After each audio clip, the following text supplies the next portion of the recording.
नित्य स्वामी दर्शन 6 जुलै. श्री गणेशाय नमः. श्री गुरुदेव दत्त. अक्कलकोटजवळ एक खेडे होते. तिथे राधा नावाची एक बाई होती. बाळंत होऊन 8-10 दिवस झाले होते.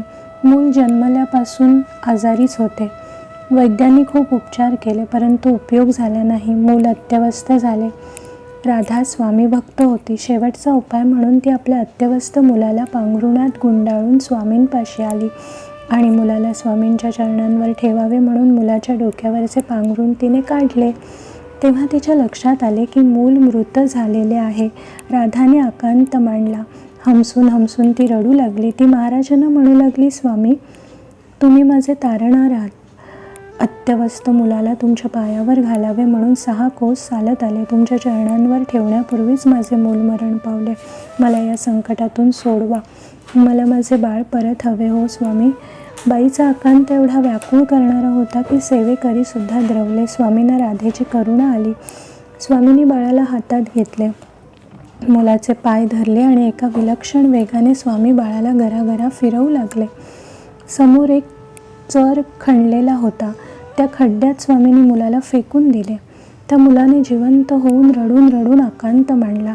राधेला गगनानंद झाला. स्वामींनी आपले मृत मूल जिवंत केले ह्याचा तिला एवढा आनंद झाला की तिने स्वामींचे चरण आपल्या आनंद अश्रूंनी धुतले. वारंवार पाया पडू लागली. म्हणू लागली, स्वामी, तुमची माझ्यावर कृपा झाली. मी निराधार. मुलाचे वडील ह्याच्या जन्माच्या अगोदर 1 महिना गेले. मला वैधव्य आले. हा मुलगा माझा आधार होता, परंतु काळाने त्याच्यावर सुद्धा झडप घातली. तुमची कृपा झाली. वंशाचा दिवा विझला होता, तो पुन्हा प्रकाशमान झाला.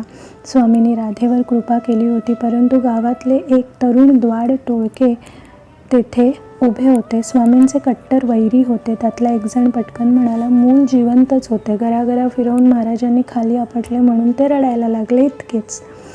स्वामींनी त्या उपद्व्यापी तरुणाकडे भेदक नजरेने पाहिले.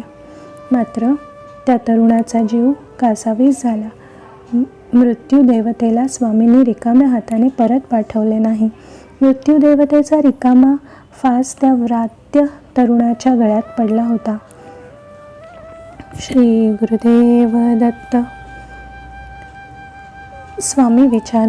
भिवू नकोस, मी तुझ्या पाठीशी आहे. माझ्या प्राणप्रिय स्वामी भक्तांनो, भगवंताला साक्षीला ठेवून आपण प्रत्येक श्वास घेतला तर नामस्मरणाला चंदन सुगंध सुटतो.